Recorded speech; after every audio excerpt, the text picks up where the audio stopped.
Hello, my name is Pim Mumford, and a couple of weeks ago I had a cryo balloon heart ablation.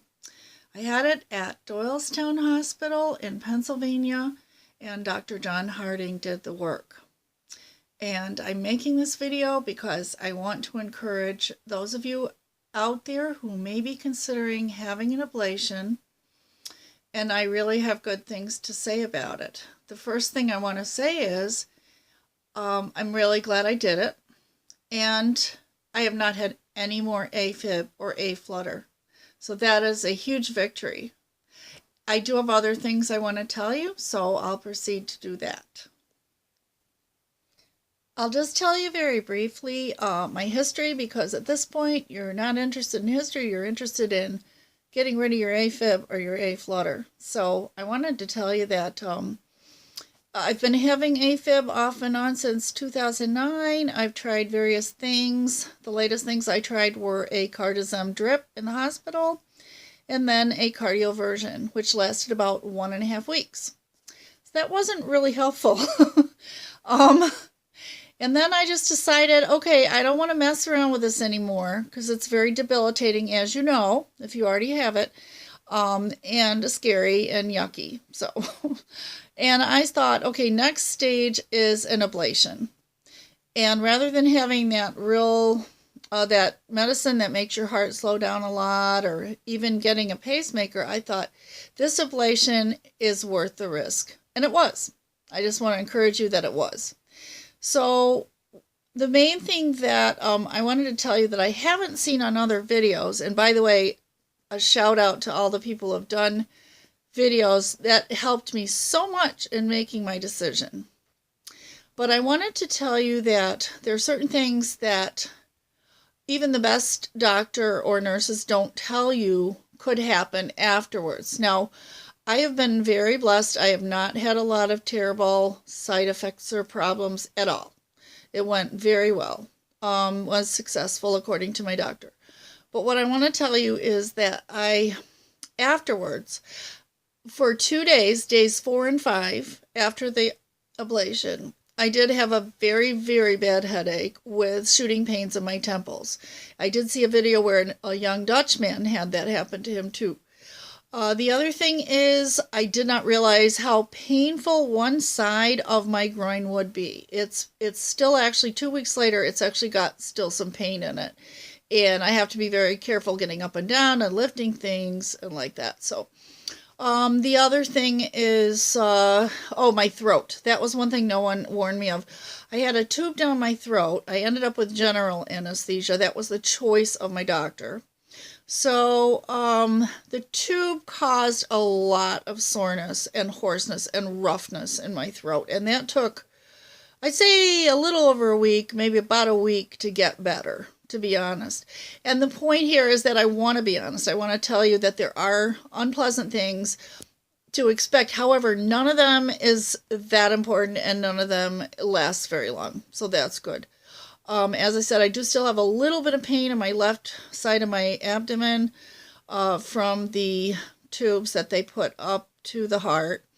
And then I'm trying to think about, those are the main things really. The heaviness in your chest. I was warned about that by my doctor.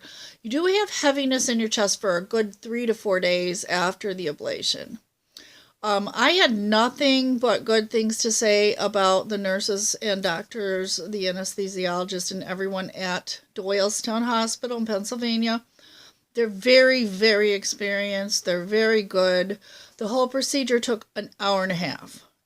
They had me come in at 9, and I think it was by 10:30 that I was already in the OR, so it was really good. They do keep that room quite cold. I had heard that, and they do. But once you're knocked out, it's really fine. It doesn't really affect you. Probably the hardest thing was lying flat on your back for 4 hours after the procedure, but I kind of expected it. And when you're in recovery, you're not really wanting to move around a lot anyway. I know I talked to one guy who just slept through the whole thing. So it's not too bad. Yeah. Oh, one thing I did want to mention is that at Doylestown, Dr. John Harding, he uses I think he called it a figure-8 stitch for the groin incisions that you use to snake the probe up to your heart atria. That really helped. I didn't have bleeding. I didn't have excessive bleeding. Hardly had any bleeding, actually. So that was very successful. And he may have pioneered that stitch. I'm not sure.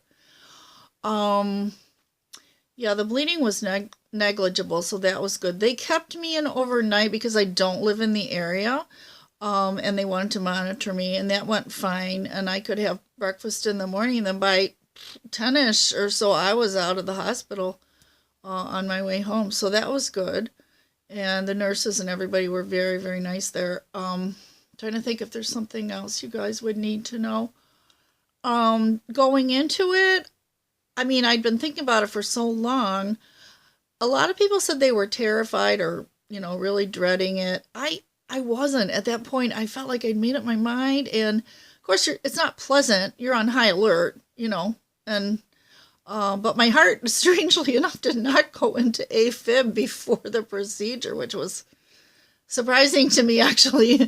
But it was, basically it was not a bad experience at all. And if in fact I don't have a recurrence of any of the afib or aflutter, it was worth it as far as I'm concerned. It's just been, I felt a lot better. Now 2 weeks into it, I'm about maybe 80% energy level, really, really getting much better. So I would just say to anybody who's in basically good health, that it's worth doing, because it's wonderful not to be dreading your heart slamming into that, either very rapid heartbeat or the, back and forth, irregular rhythm.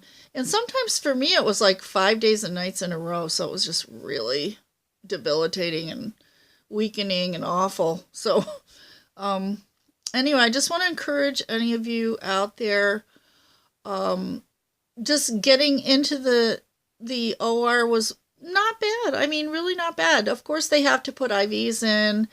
They have to, prepare you.